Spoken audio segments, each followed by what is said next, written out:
Bapak, ibu-ibu, saudara-saudara kaum muslimin rahimakumullah.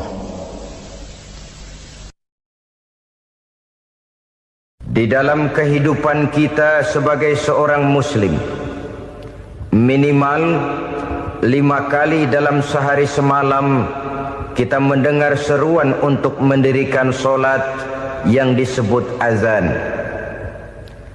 Ada kalimat menarik di dalam kalimat azan itu, yakni seruan hayya 'alal falah, marilah menuju kepada keberuntungan, marilah meraih kemenangan. Seruan ini adalah kecenderungan dari setiap manusia, apapun warna kulitnya. Artinya, setiap orang dalam hidup selalu ingin meraih dan mencari kemenangan. Kemenangan akan melahirkan kepuasan batin, dan kepuasan batin memberikan kebahagiaan. Sedangkan kekalahan melahirkan penderitaan batin, dan penderitaan batin menjerumuskan seseorang di dalam berbagai bentuk kerugian. Jikalau inilah seruan azan, maka masalahnya ialah apa yang menyebabkan kita meraih kemenangan. Al-Quranul Karim memberikan tuntunan dan ajaran kepada kita bahwa orang-orang yang memperoleh kemenangan itu tidak lain adalah orang-orang yang bertakwa. Hanyalah mereka yang bertakwa kepada Allah Subhanahu wa ta'ala pada akhirnya akan tampil sebagai pemenang. Lalu siapa orang yang bertakwa itu? Dijelaskan dalam awal-awal Al-Baqarah, orang yang bertakwa yang akan meraih kemenangan. Pertama, alladzina yu'minuna bil ghaib, yaitu orang-orang yang beriman kepada yang gaib, percaya bahwa ada alam yang gaib, alam yang abstrak, alam yang tidak bisa dijangkau oleh salah satu daripada panca indera kita. Mereka percaya dan beriman kepada adanya malaikat, beriman kepada adanya iblis dan jin, beriman kepada adanya alam kubur, beriman kepada adanya alam mahsyar, beriman kepada adanya alam akhirat, beriman kepada adanya surga dan neraka. Beriman bukan cuma sekedar beriman dalam ucapan bibir saja, tetapi beriman yang nilai iman itu mampu mewarnai gerak dan gaya hidupnya. Iman yang meresap sampai ke tulang sumsum, kemudian memberikan dampak positif di dalam kehidupan manusia. Alam, kita tahu, adalah sesuatu yang selain Allah. Dan Allah bukanlah alam. Apapun namanya selain daripada Allah, itu adalah alam. Alam pada hakikatnya terbagi menjadi 2. Ada alam syahadah, alam nyata, alam konkret, alam yang bisa dijangkau oleh salah satu indera kita. Kemudian ada alam ghaib, alam yang tidak bisa dijangkau oleh panca indera kita, alam metafisika, alam abstrak, alam yang wajib kita imani keberadaannya. Kita percaya bahwa malaikat itu ada.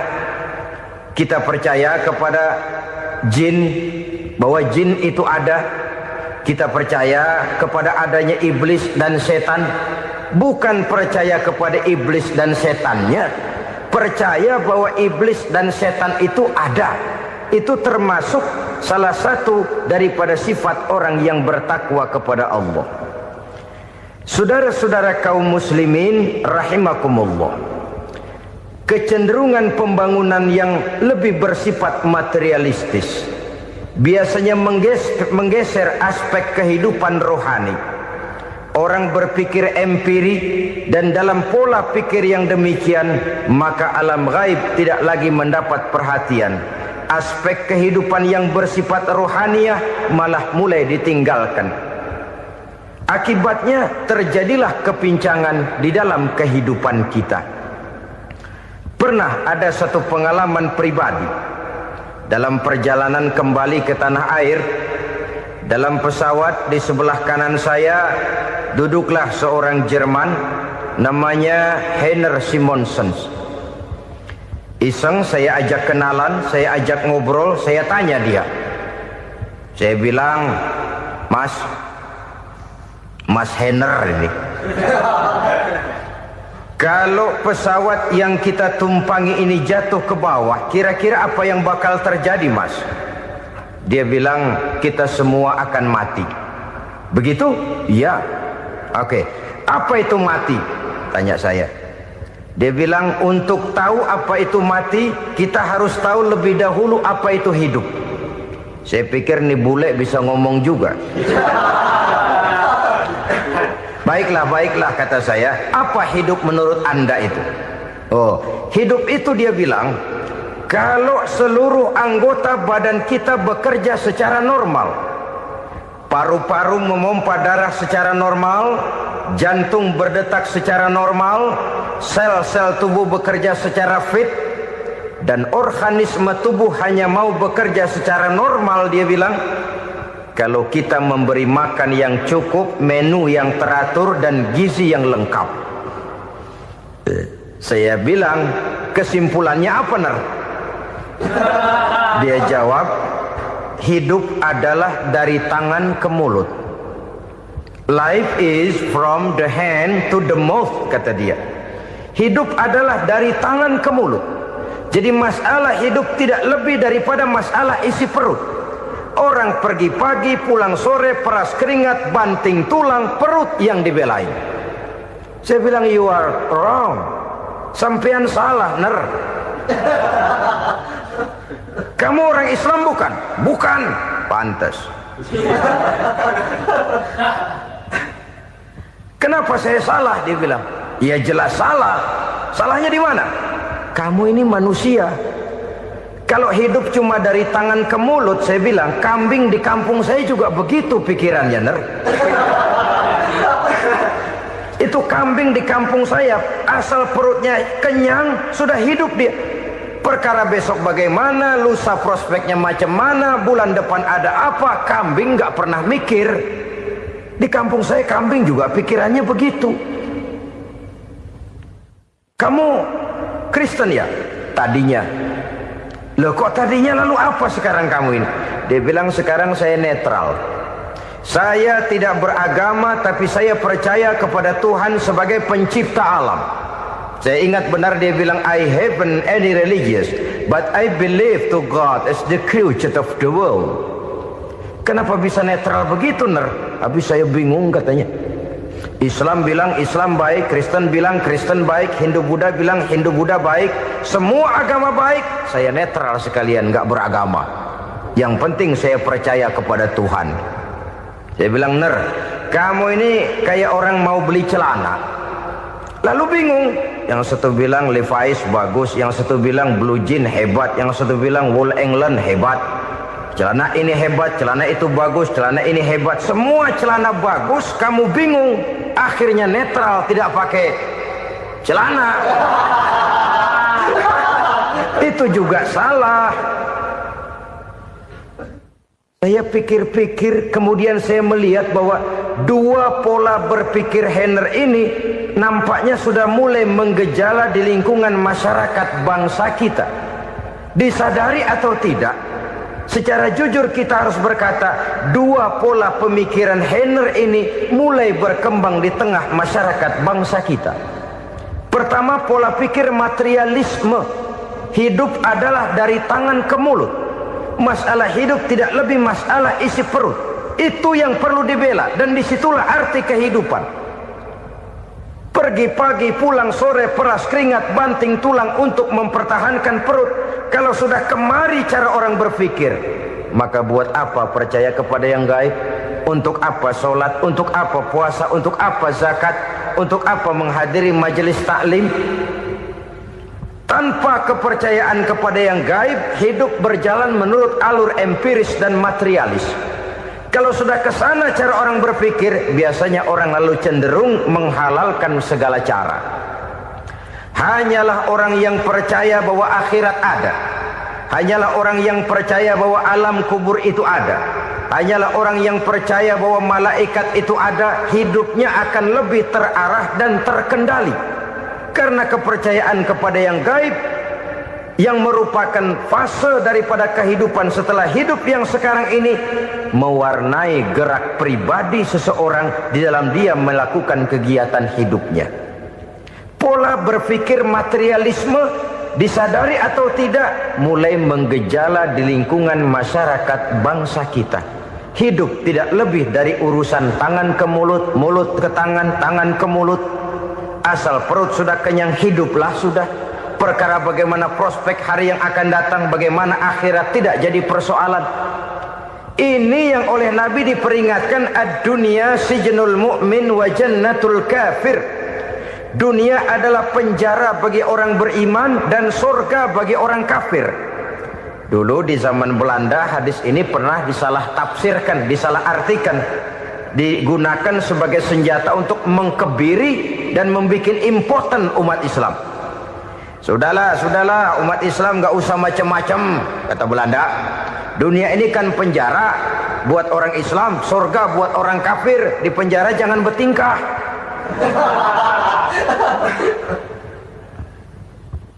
Pengertiannya tidak begitu. Dunia adalah penjara bagi orang mukmin. Artinya dalam kehidupan dunia seorang mukmin tidak bebas memperturutkan hawa nafsunya. Dipenjara hawa nafsunya itu. Sebaliknya surga bagi orang-orang kafir. Buat orang kafir surgalah dunia ini. Mereka bebas memperturutkan hawa nafsunya, dilarang tidak terlarang, dicegah pun tidak tercegah. Mereka hidup menurut alur bisikan nafsu mereka sendiri. Kemudian bila ajal datang, maut merenggut nyawa, selesailah surganya sampai di situ. Maka bagi orang-orang yang tidak percaya kepada adanya akhirat, kepada adanya alam gaib, surganya sebatas umurnya. Sekali lagi, surganya sebatas umurnya. Bila umur selesai, ajal pun datang merenggut nyawa, selesailah sudah surganya sampai di situ. Alangkah pendeknya perjalanan orang-orang yang tidak percaya kepada alam gaib ini. Bagi kita mukmin, jikalau kita mampu memenjarakan hawa nafsu, kita bisa bahagia di dunia ini. Dan Islam memang tidak menyuruh kita sengsara di dunia. Raih dunia, kejar dunia, gapai dunia sebagai alat untuk mencapai kebahagiaan di akhirat nanti.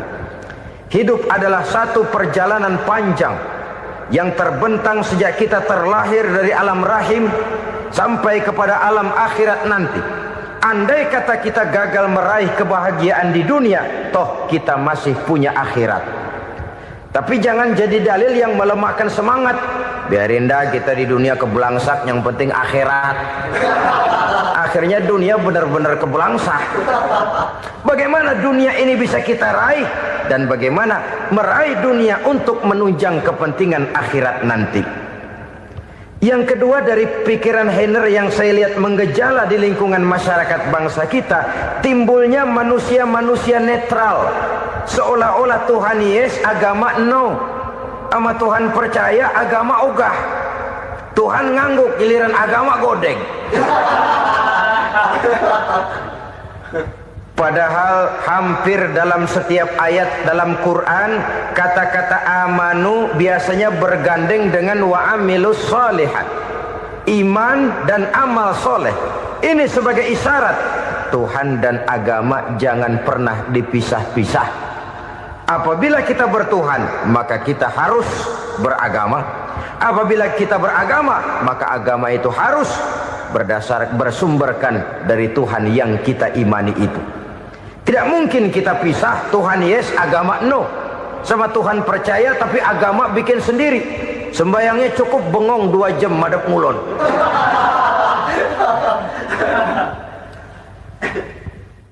Saudara-saudara kaum muslimin rahimakumullah.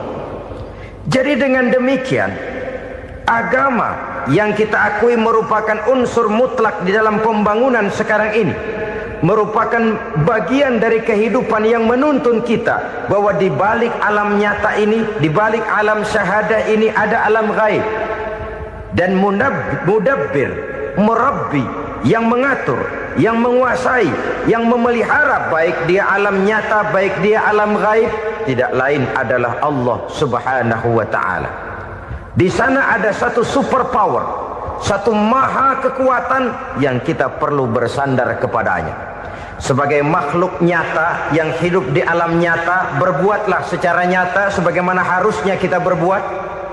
Karena Islam jelas bukan agamanya orang pemalas. Islam jelas bukan agamanya orang yang mengajarkan setelah selesai sholat boleh duduk, nggelenggem ayam-ayam, ndelohom, menghitung bintang di langit sambil menunggu keajaiban. Tidak.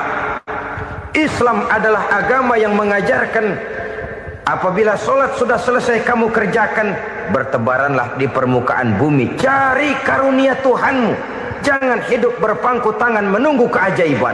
Karena hidup bukan undian. Jangan berharap untung besar tanpa mau peras keringat. Tapi di sebalik itu toh kita juga harus yakin bahwa di sisi usaha nyata yang kita lakukan ada satu super power, satu maha kekuatan gaib yang menentukan berhasil dan tidaknya usaha kita. Kepercayaan kepada hal semacam inilah yang mendorong kita untuk mempunyai sandaran vertikal, agar jikalau usaha ini berhasil, kita tidak lupa diri dan lupa daratan. Jikalau usaha ini gagal, kita tidak putus asa dan buruk sangka, tidak cupik pandangan dan sempit hati, tapi mampu melihat persoalan dengan kacamata putih sambil husnuzon kepada Allah Subhanahu wa ta'ala. Kita percaya malaikat itu ada. Ada yang namanya Raqib dan Atid, mengawasi gerak hidup kita sampai kepada gerak hati kita. Ini memberikan sugesti agar kita berhati-hati. Tidak sejengkal tanah pun kita bisa berlindung dari pengawasan Raqib dan Atid. Ada Munkar Nakir yang akan menyoal kita di alam kubur. Ada malaikat Malik, penjaga neraka. Ada malaikat Ridwan yang menjaga surga. Kita percaya kepada adanya jin, kita percaya kepada adanya setan, iblis. Percaya kepada adanya, bukan mempercayai si setan, si iblis lalu menjadikannya sebagai teman. Tidak. Percaya bahwa mereka itu ada dan merupakan makhluk Allah yang gaib yang diciptakan Allah Azza wa Jalla. Kepercayaan kepada alam gaib memberikan motivasi terhadap gerak lahir manusia, sehingga dengan motivasi kepercayaan kepada yang gaib, gerak lahir jadi lebih terarah, jadi lebih terpelihara. Pernah seseorang bertanya, "Pak, apakah adanya akhirat bisa dibuktikan secara ilmiah?" Saya bilang tidak bisa, tidak bisa. Kenapa? Karena yang berangkat nggak pernah pulang kembali lagi. Kalau dia pulang kemari bisa kita tanya bagaimana enak di sono. Cuma secara moral saya katakan, lebih beruntung orang yang percaya kepada akhirat daripada yang tidak. Sekarang saudara percaya akhirat ada, lalu saudara baik-baik di dunia, sholat, puasa, zakat, menolong orang lain, menebarkan kebajikan. Saudara mati, andai kata akhirat tidak ada, toh dalam hidup saudara sudah berbuat baik. Paling tidak nama saudara akan dikenang sebagai orang baik. Sebaliknya, saudara percaya, kata saya, bahwa akhirat tidak ada, lalu hidup semau-maunya, tenggelam dalam maksiat dan munkarat, menentang Allah, tidak mau ruku dan sujud. Lalu saudara mati, kemudian akhirat ada. Ayo, mau apa? Bekal tidak punya. Jadi secara moral lebih beruntung orang yang percaya kepada adanya akhirat daripada yang tidak percaya. Dan itu alam gaib yang tidak bisa dibuktikan secara eksat. Jangankan untuk membuktikan seperti itu, dalam kehidupan sehari-hari saja yang kita rasakan tidak selalu berbentuk toh. Angin, bagaimana sih bentuknya angin? Kita tidak tahu. Merah, buktinya kalau dikerok merah. Yang merah itu kulit, yang kulit kita bukan anginnya. Sakit, rasa sakit itu ada, tapi bagaimana bentuk sakit kita nggak pernah tahu. Kalau kita makan cabai pedas, bagaimana bentuk pedas itu tidak ada, tapi rasa ada. Bentuk pedas hijau, cabenya bukan pedasnya. Tidak semua yang kita rasakan bisa kita gambarkan dalam bentuk yang konkret. Oleh karena itu, sekali lagi bahwa kepercayaan kepada alam yang gaib mampu memberikan satu sugesti yang menata kehidupan seseorang lebih lurus, lebih terarah, dan lebih terkendali. Maka wajar kalau kepercayaan kepada yang gaib mengantarkan seseorang untuk meraih kemenangan.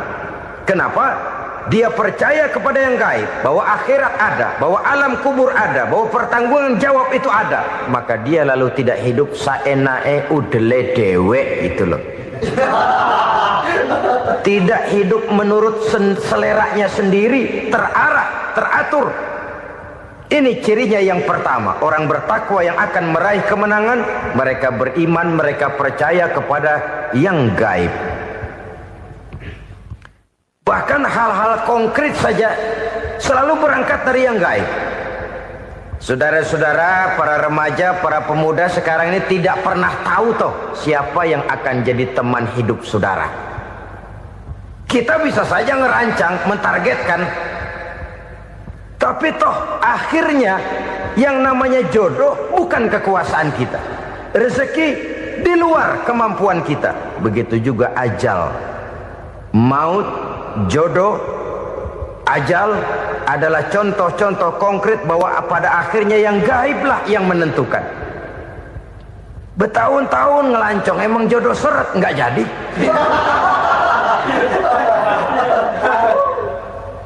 Begitu kenal baru setengah malam nginep ditangkap hansip kan.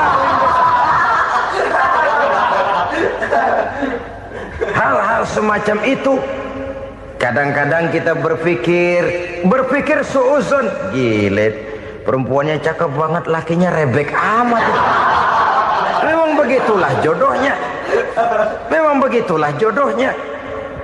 Saudara hadirin ma'asyiral muslimin yang saya hormati, jadi hal-hal yang konkret saja kita yakini sepenuhnya ditentukan oleh satu superpower yang gaib itu tadi.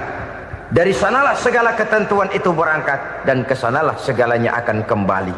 Maka kepercayaan kepada yang gaib meluruskan gerak hidup seseorang dan itu akan mengantarkan dia kepada meraih kemenangan. Satu. Yang kedua, wa yuqimuna shalah. Orang bertakwa yang akan meraih kemenangan itu adalah orang-orang yang mendirikan sholat. Kenapa sholat mengantarkan orang untuk meraih kemenangan? Yang jelas, inna sholata tanha anil fahsya'i wal munkar. Sholat mampu mencegah manusia dari perbuatan keji dan munkar. Banyak filsafat hidup yang terkandung di dalam sholat ini. Sejak kita wudhu sampai kita menghadap ke arah kiblat, sampai kita melakukan gerak-gerak sholat, bacaan-bacaan yang ada di dalam sholat, lalu sampai kepada mengucapkan salam. Banyak filsafat hidup yang terkandung di dalam sholat. Umpamanya saja, setelah takbiratul ihram mulai kita dengan sholat dalam posisi berdiri, diajarkan dalam kitab-kitab fikih agar kita melihat ke arah tempat sujud. Ini kan filsafat kehidupan. Kalau kamu sholat dalam posisi berdiri, lihat tempat sujud. Jangan sholat mata jelalatan, sebab nanti bisa mengurangi kekhusyuan. Jadi wajar kalau yang dikatakan bahwa yang paling afdol adalah shaf yang di depan. Kenapa? Secara harfiah pengertiannya akan lebih mengundang kekhusyuan. Kenapa? Kalau kita di shaf paling depan di masjid umpamanya paling banter kita lihat tembok. Tapi kalau kita shaf di tengah atau di belakang, orang-orang di depan kita pun akan kelihatan. Yang bajunya loreng, yang bajunya genggang, yang bajunya macam-macam. Kita lihat, kadang-kadang kita pikirin, ada yang bajunya bolong. Kita sholat tapi dalam hati, nih orang bajunya robek yang nggak tahu apa. Ada saja hal-hal yang mengusik kekhusyuan kita. Oleh sebab itu diajarkan dalam posisi berdiri, lihat, arahkan pandangan matamu kepada tempat sujud. Ini kan filsafat kehidupan. Maksudnya apa? Kalau lagi diri lihat dong tempat sujud. Kalau udah di atas ingat dong sama yang bawah. Kalau sudah tinggi ingat dong dari mana kamu berangkat. Kalau sudah berkuasa bantu dong yang lemah. Kalau sudah kaya santuni dong yang miskin. Kalau sudah alim bimbing dong yang awam. Ini filsafat kehidupan. Dalam posisi berdiri kau lihat tempat sujud. Ini akan melahirkan kepekaan sosial di mana seseorang mau tahu kepada orang lainnya. Bagaimanapun kaya kita, tinggi pangkat dan jabatan kita, jikalau hidup hanya untuk kepentingan perut sendiri saja, rasanya belum membawa manfaat di dalam kehidupan kita. Tapi efek yang tertinggi sesungguhnya, solat mencegah manusia dari perbuatan keji dan munkar. Perbuatan keji dan munkar, walaupun kelihatannya mendatangkan uang, membawa keuntungan, tapi itu keuntungan semu, keuntungan sementara. Dengan menipu orang lain kita bisa dapat untung, tapi tidak membawa berkah. Dan itu adalah kerugian besar dalam kehidupan kita. Maka untuk meraih kemenangan harus dimulai dengan membentuk kepribadian yang tegar, memiliki sandaran vertikal yang langsung kepada Allah Subhanahu wa ta'ala. Dan itu hanya bisa kita tempuh melalui jalur ibadah formal yang sudah ditentukan Allah, yakni solat yang 5 waktu.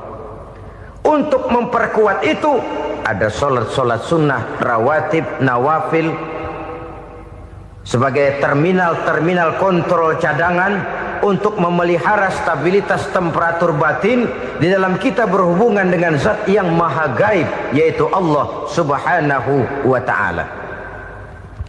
Orang sering bertanya, Pak, itu tetangga saya nggak sholat, duitnya nggak habis-habis, Pak. Nggak sholat tapi mobilnya tambah terus. Nggak sholat tapi usahanya makin maju. Tapi di sisi lain ada orang yang rajin sholat, rezekinya butak bener. Anaknya mana kurus, mana korengan. Saudara hadirin ma'asyiral muslimin rahimakumullah, harus saya katakan bahwa solat memang bukan untuk cari duit. Solat adalah sandaran vertikal kita kepada Allah. Sedangkan soal rezeki itu berkaitan dengan sifat Allah maha pengasih dan maha penyayang. Allah maha pengasih, siapapun dikasih kalau mau usaha. Allah maha penyayang, tidak semua orang disayang oleh Allah Azza wa Jalla. Dan belum tentu banyak harta itu merupakan nikmat. Mungkin juga istidraj. Artinya istidraj itu dikasih tapi diambulin, kalau bahasa Betawinya itu. Dikasih tapi diambulin, itu bukan merupakan nikmat sesungguhnya, lebih merupakan azab dari Allah Subhanahu wa ta'ala.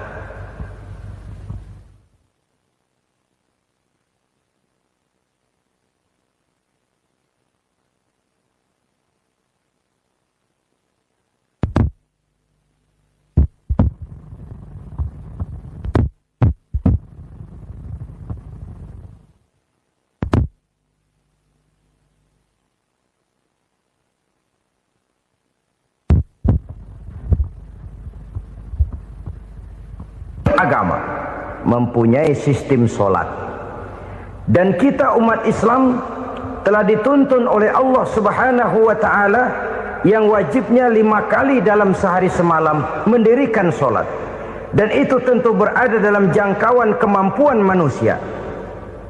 Pada awalnya barangkali kita memang merasa solat itu satu kewajiban, tapi semakin kita hayati makna, manfaat dan filsafat yang terkandung di dalam ajaran solat, semakin sampai kita kepada keyakinan bahwa solat adalah keperluan kita. Sehingga pada waktu tertentu dinilai puncaknya, kita tidak lagi akan berkata saya wajib solat, tapi kita akan berkata saya perlu solat. Kalau kita sudah merasakan itu adalah keperluan kita, nah di sanalah kita baru akan merasakan ruginya kalau hal itu tidak kita laksanakan.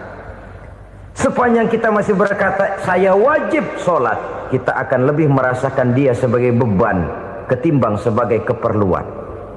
Yang jelas Allah tidak memerlukan ibadah yang kita laksanakan ini. Dengan kata lain, andai kata satu dunia penuh ini orang tidak ada yang sholat satu pun, Allah tidak akan turun dari jabatan Tuhan. Jangan lalu berpikir kalau kita ngambek se-RW kagak sembahyang Tuhan tekor kali ini ya. Tentu tidak. Itu perlunya kita, bukan perlunya Allah. Dan pada induknya kita akan berkata, saya perlu agama. Kalau secara induk kita sudah memerlukan agama, maka konsep-konsep yang ada di dalam ajaran agama itu pun adalah juga merupakan keperluan kita. Baik dia bernama sholat, baik dia bernama puasa, baik dia bernama zakat, baik dia bernama haji, seluruhnya adalah keperluan kita. Dan sesuatu yang kita perlukan apabila tidak kita laksanakan akan melahirkan kerugian di dalam kehidupan. Jangan heran kalau kita membaca riwayat perjalanan hidup para salafus soleh, orang-orang soleh. Ada yang tahajud sampai 100 rakaat, ada yang sholat malam kakinya sampai bengkak. Kita sekalinya bengkak biri-biri. Ada yang sholat membaca surah dalam Al-Quran sampai khotam Quran. Kok mau? Mereka sudah merasakan itu keperluan. Itu saja soalnya. Satu saat pun jikalau kita merasa bahwa itu keperluan saya, kita pun akan melaksanakan seperti itu. Keperluan saya dalam kehidupan. Inilah yang kedua. Yang ketiga, orang bertakwa yang akan meraih kemenangan itu, wa mimma razaqnahum yunfikun. Mereka membelanjakan sebagian daripada rezeki yang diberikan Allah kepada mereka. Mereka infakkan di jalan Allah. Ada satu dialog menarik. Satu hari seorang anak muda bertemu dengan seorang kakek-kakek yang sudah dikenalnya baik. Bertanyalah anak muda ini, "Kek, umur kakek berapa tahun?" 15 tahun, kata si kakek. "Anak kakek berapa orang?" 1. "Harta kakek berapa banyak?" 15 juta. Si anak muda ini bengong. Lalu protes, "Kok kakek bohongin saya?" "Kenapa?" "Saya tahu umur kakek 70 tahun. Kenapa ngaku 15? Saya tahu anak kakek 5. Kenapa bilang 1? Saya tahu kakek miliuner, miliaran uang kakek. Kenapa ngaku cuma 15 juta? Begini, kata si kakek tadi. Benar, umur saya 70 tahun. Tapi dari umur yang 70 tahun itu baru 15 tahun terakhir ini saya merasakan ibadah kepada Allah. Meninggalkan maksiat, jauh dari segala macam munkarat. Maka yang 15 tahun inilah yang benar-benar saya rasakan sebagai umur saya. Benar anak saya 5, tapi yang 4 susah diatur. Cuman 1 rasanya nih yang bakal jadi si buah hati belahan jantung pelanjut cerita penerus sejarah. Cuma 1 ini yang saya harapkan, yang akan jadi anak soleh, yang akan membuat saya menerima pensiunan pahala. Kalau yang 4 apek dah, nggak ada harapan. Yang 1 nyekek botol melulu. Oh begitu, iya. Lalu kenapa kakek bilang harta kakek cuma 15 juta padahal saya tahu kakek uangnya miliaran, depositonya banyak? Ya karena 15 juta itulah yang saya ingat yang pernah saya belanjakan di jalan Allah. Saya merasa itulah harta saya yang sebenarnya. Yang miliaran yang saya simpan di bank kelak, kalau satu saat saya mati, akan jadi rebutan di antara anak-anak saya. Iya kalau anak saya soleh kayak yang 1 ini. Kalau yang 4 tadi udah tulen dia bakal berantem dah berebut tuh. Jadi 15 juta yang saya belanjakan di jalan Allah inilah yang saya merasakan benar-benar harta saya yang sesungguhnya. Dialog ini patut menjadi bahan renungan kita bersama. Diberikan kita umur 40, 50, 60, 70, 80. Berapa tahun dari umur yang diberikan itu yang jalan mulus, yang kita gunakan untuk melaksanakan ibadah? Banyak harta kita simpan di bank, di lemari, di dompet, di tas. Tapi berapa yang sudah kita depositokan di jalan Allah yang akan menemani kita di hari kita kembali nanti? Maka orang bertakwa yang akan meraih kemenangan, wa mimma razaqnahum yunfikun, mereka membelanjakan sebagian dari rezeki yang diberikan Allah di jalan Allah Subhanahu wa ta'ala. Ma'asyiral muslimin rahimakumullah. Zahirnya memang kita memberikan kepada orang lain, tapi hakikatnya kita menyimpan untuk diri kita sendiri. Kita memberikan kepada yatim piatu 25.000. Zahirnya kita memberikan si yatim, hakikatnya kan kita cuma nyimpan. Saya berikan, titip kepadamu, ini untuk saya di akhirat. Kau boleh belikan baju, kau boleh belikan untukmu makan, kau boleh bayarkan sekolahmu. Ini untuk saya. Hakikatnya kita nyumbang masjid 1 juta, zahirnya kita berikan kepada panitia masjid, tapi hakikatnya kan cuma titip 1 juta ya, untuk saya di alam kubur nanti.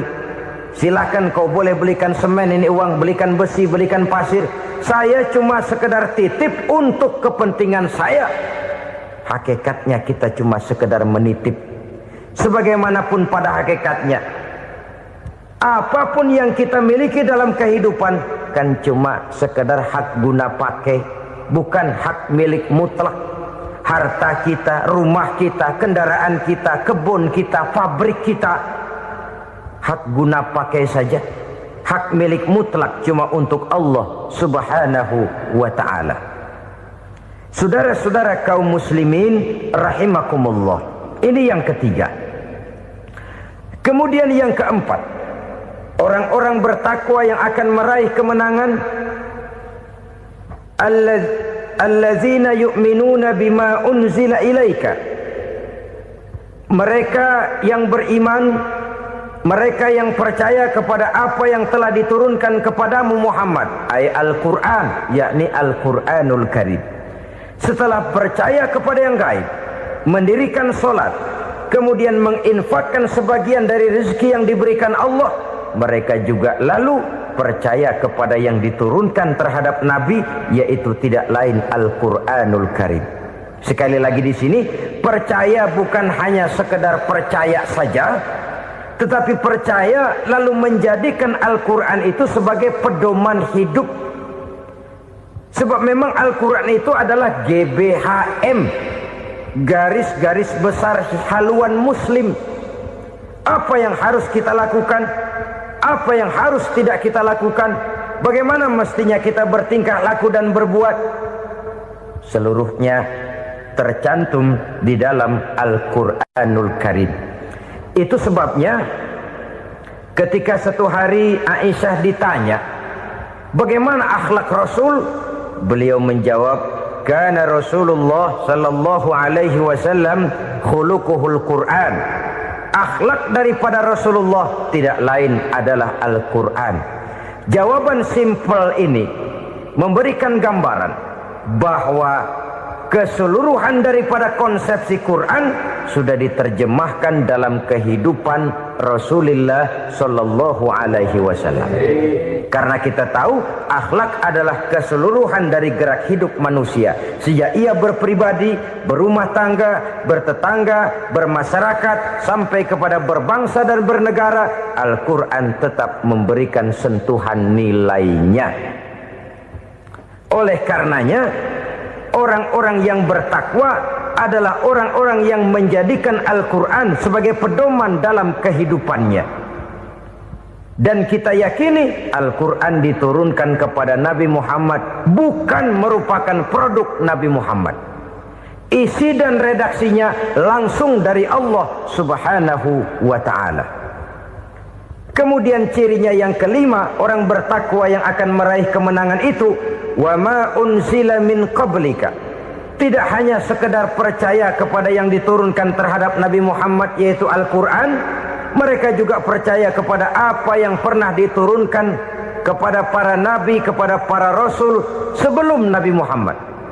Percaya kepada adanya suhuf, percaya kepada adanya Taurat, percaya kepada adanya Injil, percaya bahwa Allah dahulunya sudah menurunkan Taurat kepada Musa, percaya bahwa Allah sudah menurunkan Injil kepada Isa, percaya Injil ada, Taurat ada, diturunkan Allah untuk Isa dan Musa, tetapi tidak wajib mengamalkannya karena kita sudah diberikan Al-Quranul Karim.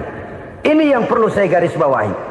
Kita percaya Allah telah menurunkan Injil dahulu kepada Isa. Kita percaya bahwa Allah telah menurunkan Taurat dahulunya kepada Nabi Musa. Kadang-kadang ini dijadikan dalih, dikacaukan pengertiannya. Quran saja mengajarkan bahwa orang yang bertakwa harus percaya kepada Injil, maka pakailah Injil. Apalagi kalau ayat sebelumnya ditilap, dihapus, dihilangkan, Injilnya yang ditekankan, maka akan terjadilah penekanan yang salah arah. Karena salah arah akhirnya bisa merusak dan menghancurkan akidah. Ketika Rasul suatu saat pernah ditanya orang, "Ya Rasul, bagaimana sikap kita sebagai muslim terhadap Injil yang ada sekarang?" Beliau menjawab, "La tukadzibuhu jami'an wa la tusaddiquhu jami'an." Jangan didustakan seluruhnya, jangan juga dibenarkan semuanya. Artinya, ini sudah merupakan gambaran dari Rasul bahwa dalam Injil yang ada sekarang masih ada ajaran-ajaran tauhid yang dibawa oleh Nabi Isa dan diajarkan kepada umatnya. Tapi juga dalam Injil yang sekarang ini sudah terkena intervensi dan investasi manusiawi. Karena itu Rasul menyimpulkan, la tukadzibuhu jami'an wa la tusaddiquhu jami'an. Jangan didustakan semua, jangan dibenarkan seluruhnya. Kita memang percaya Allah telah menurunkan Injil kepada Nabi Isa dulu, tapi kita tidak wajib mengamalkan Injil. Kita percaya Allah telah menurunkan Taurat kepada Nabi Musa, tapi kita tidak wajib mengamalkan kitab ajaran Taurat. Yang wajib kita percayai dan kita amalkan hanyalah Al-Quranul Karim. Kenapa? Oleh karena baik yang ada di dalam Taurat, baik yang ada di dalam Injil, tentu tercakup di dalam Al-Quran sebagai kitab terakhir yang diturunkan oleh Allah Subhanahu wa Ta'ala. Dan itu wajar. Kalau seorang pejabat mau mengeluarkan satu keputusan baru, tentu dia harus meninjau keputusan-keputusan lama. Andai kata dianggap tidak berlaku, dianggap tidak relevan lagi, maka keputusan-keputusan lama itu tentu sudah dianggap tidak berlaku. Sebagian daripada aturan-aturan dalam keputusan lama yang masih dianggap relevan tercantum dalam keputusan baru yang wajib diamalkan. Begitulah hubungannya antara Al-Quran, Taurat, Zabur, dan Injil. 4 kitab samawi yang diturunkan Allah masing-masing kepada Zabur untuk Nabi Daud, Taurat untuk Nabi Musa, dan Injil untuk Nabi Isa alaihi wassalatu wassalam. Ketiga-tiga kitab itu kita percayai adanya. Kita yakini Allah telah menurunkan Zabur, Taurat, dan Injil. Tapi kita tidak wajib mengamalkannya. Yang wajib kita mengamalkannya sekarang ini tidak lain hanyalah Al-Quranul Karim saja. Karena ia mencakup apa yang ada di dalam Zabur, apa yang ada di dalam Taurat, dan apa yang ada di dalam Injil. Keotentikannya bisa dipertanggungjawabkan. Ya, tapi kan Nabi Muhammad sudah mati 14 abad yang lalu, dan di zaman beliau Al-Quran kan belum dikodifikasikan, belum ditulis. Bagaimana keotentikannya bisa dipertanggungjawabkan? Mudah saja. Allah berjanji, "Inna nahnu nazzalna dzikra wa inna lahu lahafizun." Kami yang menurunkan Al-Quran dan kami yang akan menjaga dan memeliharanya. Allah turunkan Quran, Allah menjaganya. Bagaimana cara Allah menjaga Al-Quran itu? Banyaknya orang-orang yang hafaz Al-Quran. Hafaz Al-Quran 30 juz, 114 surah, 6.666 ayat. Sehingga jangankan satu kata Jangankan satu ayat, satu kalimat saja berubah sudah akan timbul reaksi dan mudah dimengerti. Kenapa? Banyak orang-orang yang hafaz Al-Quran. Sedangkan pada setiap akhir tahun biasanya malaikat Jibril selalu mengadakan checking terhadap ayat-ayat yang diturunkan pada waktu itu. Di zaman Nabi sendiri sudah ada usaha kodifikasi. Dan yang lebih luar biasa lagi, sampai hari ini tidak seorang pun mampu membuat satu ayat saja semacam Al-Quran. Ke bahasa manapun dia diterjemahkan, naskah aslinya tetap ikut. Rujukan dasarnya tetap ada. Berdasarkan itu, maka tidak mungkin terjadi penyelewengan terhadap atau pemalsuan terhadap ayat-ayat Al-Quranul Karim. Kesuciannya, keotentikannya, kemurniannya bisa dipertanggungjawabkan. Ma'asyiral muslimin rahimakumullah. Oleh karenanya, konsepsi dasar daripada ajaran Islam ini memang tidak lain adalah Al-Quran dan Sunnah. Isi daripada agama Islam yang merupakan iman, Islam dan ihsan, konsepsi dasarnya tidak lain adalah Al-Quran dan Sunnah Rasulullah Sallallahu Alaihi Wasallam. Maka yang kita perlukan sekarang ini adalah terjemahan Al-Quran di dalam kehidupan kita. Dengan demikian, maka gaya kehidupan yang lebih Qurani itulah yang kita dambakan. Kita perlu memang terjemahan Quran dalam bahasa Inggris, dalam bahasa Belanda, dalam bahasa Jepang, tapi yang lebih kita perlukan adalah terjemahan Quran di dalam kehidupan kita. Konsekuen, tidak memanipulasi, ringan sama kita jinjing, berat sama kita pikul. Jangan kalau lempengan ayat Quran tuh kira-kira enak diamalin, keras teriakan kita. Giliran kira-kira ayat Quran itu mukul kepala kita sendiri, diam kita. Itu ciri yang pernah disindir Allah dalam awal-awal Baqarah juga. Ciri beragamanya orang yang munafik. Kullama adha'a lahum masyawfih, kata Allah. Wa iza azlama alaihim qamu. Apabila terang mereka jalan, apabila gelap mereka berhenti. Artinya, kalau kira-kira di Islam nguntungin, rame-rame pada teriak Islam. Tapi ketika diminta untuk berjuang, ketika dituntut untuk berkorban, rame-rame mengundurkan diri. Nasib agama tidak ubahnya seperti daun pisang yang dikait orang di tepi jalan lantaran tak berpayung di ketika hari hujan. Manakala hujan usailah sudah, daun itu pun dicampakkan di tepi jalan, diinjak pula orang nan lalu. Artinya, orang menjadikan agama cuma sebagai lipstick, decoration only, tidak konsekuen. Hanya pada saat-saat kelihatannya Islam membawa keuntungan, rame-rame orang teriak-teriak tentang Islam. Tapi jikalau diminta berjuang, jikalau dituntut untuk berkorban, biasanya rame-rame juga mengundurkan diri. Jangan heran kalau mayoritas hitungan kita, tapi minoritas peranan kita. Kuantitas kita dalam jumlah, tapi dalam kualitas kita lebih sering jadi penonton daripada jadi pemain. Padahal itu sangat tidak boleh terjadi. Umat Islam di Indonesia harus bangkit. Umat Islam di Indonesia harus sadar akan keberadaannya. Tidak boleh hanya jadi penonton berpangku tangan. Karena memang agama kita juga mengajarkan untuk konsekuen di dalam menjabarkan ajaran-ajaran daripada agama kita.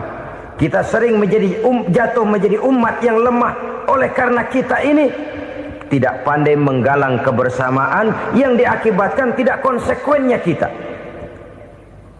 Diistilahkan bahwa umat Islam di dalam menggalang kebersamaannya itu harus seperti orang main sepak bola. Saudara-saudara kan tahu orang main sepak bola itu. Orang main sepak bola, kalau pertandingan belum dimulai sih silakan saja kumpul di luar lapangan, atur strategi yang baik. Tapi kalau pertandingan sudah dimulai, turun ke lapangan hijau, jangan kumpul terus. Ada sepak bola gotong royong, mundur-mundur rame-rame, depan ke depan kumpul melulu mainnya. Kalah. Orang main sepak bola itu ya harus ada penyerang tengah, harus ada penjaga gawang, harus ada strikernya, harus ada kiri luarnya, kanan dalamnya yang jadi backnya. Posisi boleh bermacam-macam, tapi yang penting saling ngoper untuk menggolkan gawang lawan. Begitulah umat Islam ini. Boleh ada yang jadi pejabat, boleh ada yang jadi pengusaha, boleh ada yang jadi petani, silakan ada yang jadi seniman, ada yang jadi penyair, ada yang jadi artis sekalipun. Tapi kalau sudah berhasil menguasai bola, jangan lupa operannya. Operan itu yang langka. Kita ini muslim kadang-kadang kalau sudah memegang menguasai bola, kalau belum mau mampus, belum mau ngoper. Nanti kalau sudah nggak punya bola, baru mau ngoper.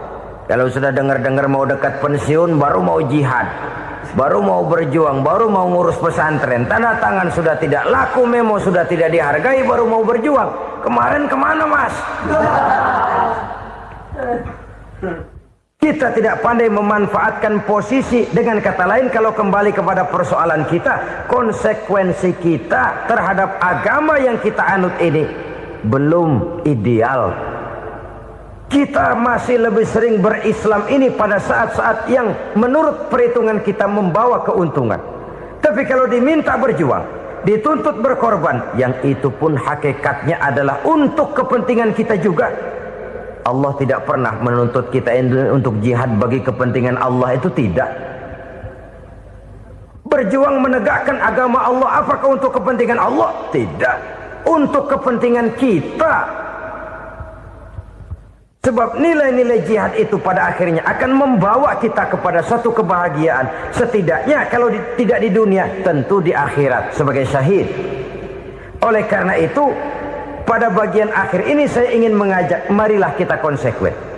Sekali kita berkitabkan Al-Quranul Karim, mari dia kita jadikan pedoman. Jangan cuma kita jadikan sebagai penghias dinding, pelengkap rumah, bahwa di rumah kita ada Al-Quran, tapi yang baca kecoa. Habis pada bolong tuh Quran. Yang penting kan punya Quran.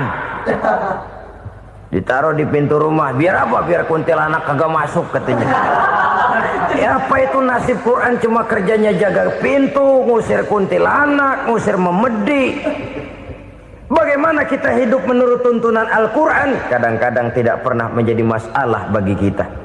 Maka bagaimanakah Al-Quran akan mungkin membawa keberkahan dalam hidup kalau ajarannya kita injak-injak dalam keseharian kita? Mewujudkan gaya hidup yang lebih Qurani, itulah yang akan kita rintis di dalam kehidupan kita. Bertahap, step by step, menurut kemampuan yang ada pada kita. Jika jalan ini tidak bisa kita selesaikan, percayalah akan ada generasi penerus yang akan melanjutkan usaha dan cita-cita mulia itu. Jadi percaya kepada Taurat, percaya kepada Injil, sekedar percaya Allah dahulunya sudah menurunkan itu. Tapi kita tidak wajib mengamalkannya. Kenapa? Generasi Injil masa berlakunya sudah kedaluwarsa. Taurat masa berlakunya sudah kedaluwarsa. Injil pernah berlaku untuk orang Nasrani di zaman Nabi Isa. Taurat pernah berlaku untuk orang Yahudi di zaman Nabi Musa.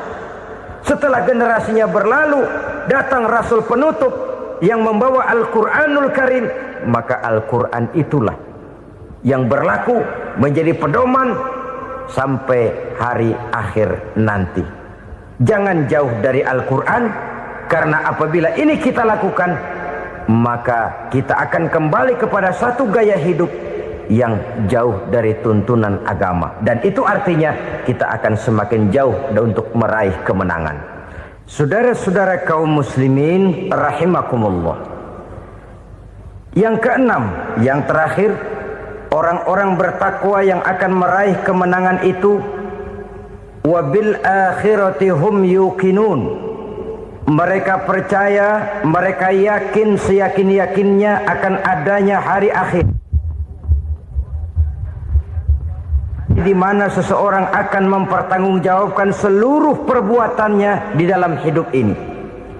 Dan tidak ada satu perbuatan yang bagaimana kecilnya sekalipun yang tersembunyi dalam pandangan manusia yang tidak akan dibukakan persoalannya di mahkamah Qadi Rabbul Jalil di akhirat nanti. Itulah sebabnya maka percaya kepada akhirat disebut secara khusus.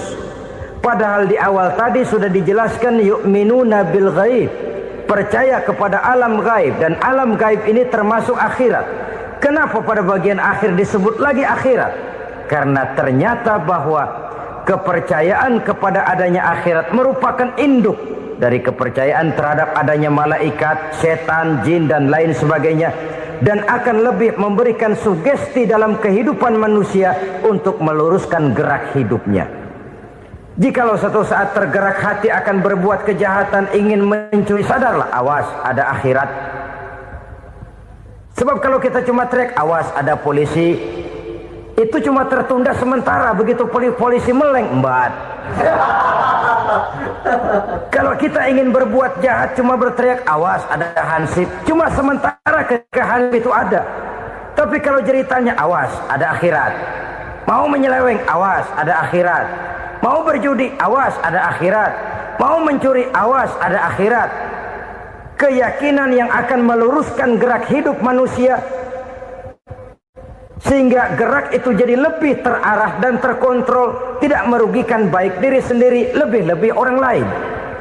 Ternyata bahwa kepercayaan kepadanya adanya hari akhirat sanggup menjadi sumber daya kontrol dari kehidupan manusia, sehingga ia tidak terjebak dalam perbuatan maksiat dan munkarat. Saudara-saudara kaum muslimin, inilah saja yang kita bicarakan pada pertemuan kali ini. Semoga Allah subhanahu wa ta'ala memberikan kekuatan zahir dan batin kepada kita. Amin. Untuk dapat meraih kemenangan dengan beriman kepada yang gaib, mendirikan solat, membelanjakan sebagian dari rezeki yang diberikan Allah, percaya kepada Al-Quran, beriman kepada kitab-kitab yang diturunkan sebelum Al-Quran, lalu meyakini adanya hari akhirat. 7 macam perkara yang merusak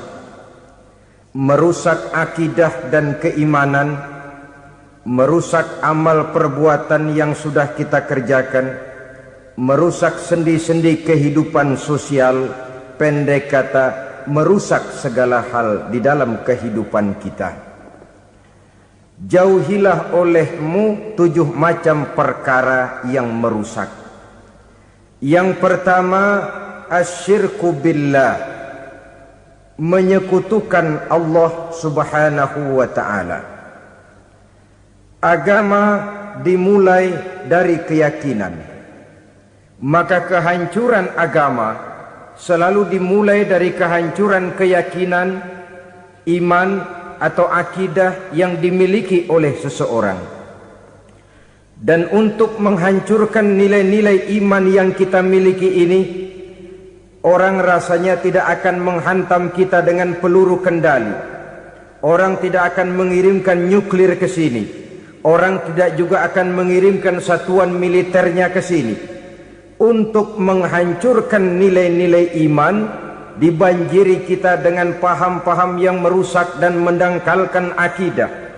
Baik ia bernama materialisme, baik ia bernama sekularisme, baik ia bernama banjirnya maksiat dan munkarat, baik ia bernama banjirnya peradaban dan kebudayaan yang menghancurkan moral daripada anak-anak kita, sedikit demi sedikit melenturkan dan melunturkan nilai-nilai keimanan kita, untuk kemudian pada waktunya nilai iman itu akan bertukar dan berganti menjadi nilai syirik kepada Allah subhanahu wa ta'ala. Atau pada sisi lain, menjadikan yang selain Allah sebagai tujuan akhir daripada kehidupan kita. Sedangkan kita sama-sama maklum bahwa di dalam pandangan agama Islam, dosa yang tidak berampun, dosa yang terbesar, termasuk dalam kategori bapak moyangnya dosa, tidak lain adalah syirik, yakni menyekutukan Allah subhanahu wa ta'ala.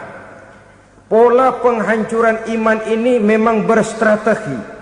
Ditawarkan kita kepada paham materialisme, paham kebendaan, di mana otak menempati urutan sebagai ranking pertama, Tuhan jatuh pada urutan kedua.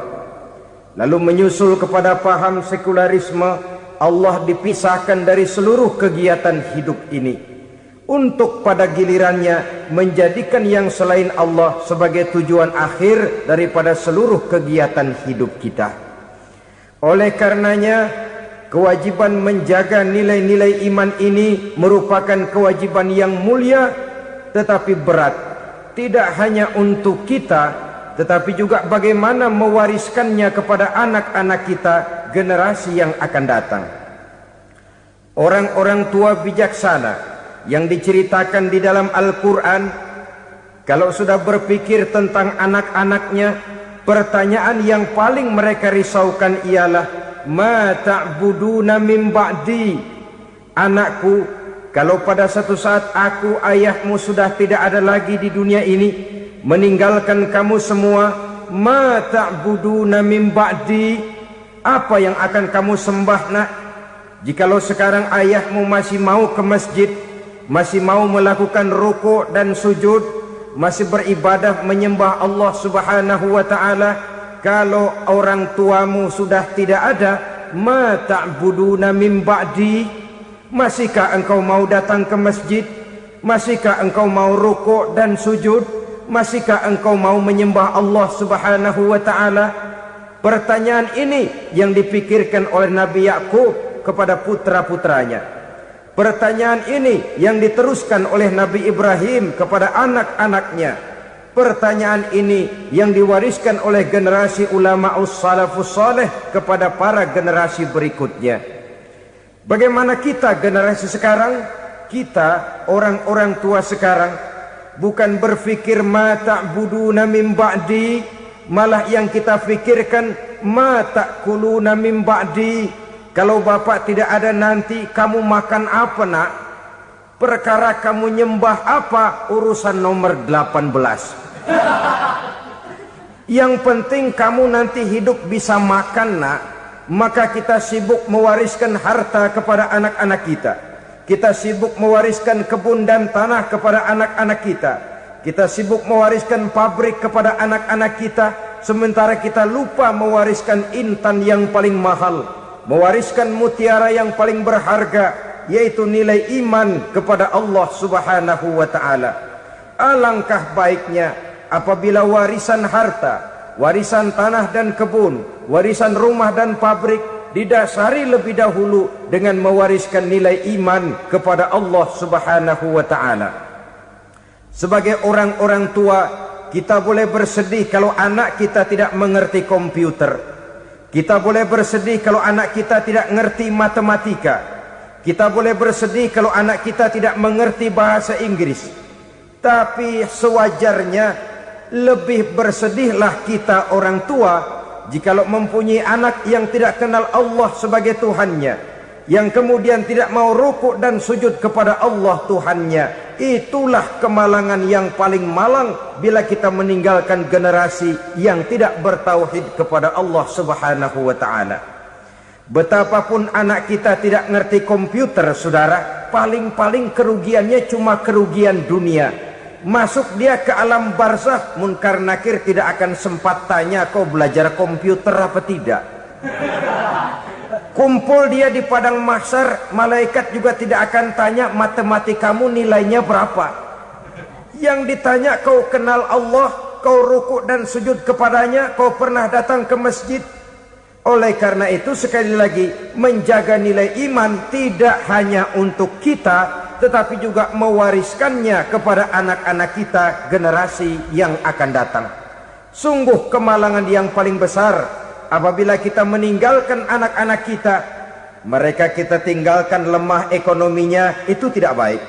Mereka kita tinggalkan lemah otaknya, itu pun akan membuat mereka tertinggal oleh yang lain. Tapi yang paling celaka, jikalau kita tinggalkan mereka dalam kondisi lemah imannya, rapuh akidahnya, tidak baik dan tidak betul keyakinan hidupnya. Oleh karena itu Nabi berpesan, jauhilah 7 perkara yang merusak. Yang pertama, syirik kepada Allah Subhanahu wa ta'ala, menyekutukan Allah baik dalam ucapan, dalam keyakinan ataupun dalam perbuatan. Ini perkara pertama yang termasuk 7 perusak besar di dalam kehidupan. Kalau sudah jatuh kita ke lembah syirik, bagaimanapun banyak kebaikan yang kita kerjakan, berjiwa sosial, bertangan pemurah, gemar menolong orang lain, kalau memang dasarnya syirik, maka seluruh kebaikan kita akan hancur, tidak akan ada nilainya dalam pandangan Allah Subhanahu wa ta'ala. Dalam pandangan manusia, mungkin kita dicatat sebagai orang sosial, gemar menolong orang lain, tidak berpangku tangan melihat orang yang mendapat kesulitan, tapi oleh karena dasarnya syirik, dasarnya tidak mentauhidkan Allah, maka seluruh nilai kebaikan yang kita kerjakan tidak akan ada nilainya dalam pandangan Allah Subhanahu wa ta'ala. Maka jagalah iman kita, jangan sampai dihinggapi penyakit syirik yang bagaimana kecilnya sekalipun. Sekali lagi, baik syirik dalam bentuk ucapan, syirik dalam bentuk keyakinan, sampai kepada syirik dalam bentuk perbuatan, kita berhindar kepada sifat-sifat yang sedemikian itu. Karena apa? Dalam satu ayat Quran Allah Subhanahu wa ta'ala menjelaskan, innallaha la yaghfiru ayyushraka bih wa yaghfiru ma duna dzalika liman yasha.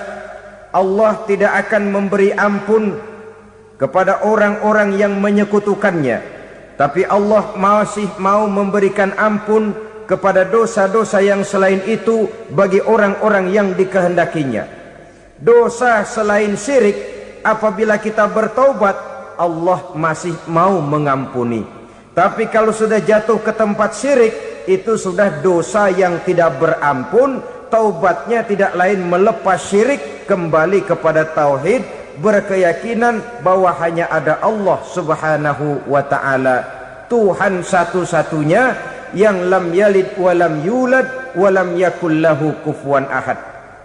Tidak beranak, tidak pula diperanakkan, dan tidak satupun yang dapat menyerupai Tuhan Allah Subhanahu wa ta'ala. Saudara-saudara kaum muslimin rahimakumullah, bahwa kita di zaman sekarang memang tidak menyembah berhala, ya. Bahwa kita tidak berterang-terangan mengatakan Tuhan lebih dari satu, memang. Bahwa kita tidak berkeyakinan Tuhan itu punya anak atau diperanakkan, tentu. Tapi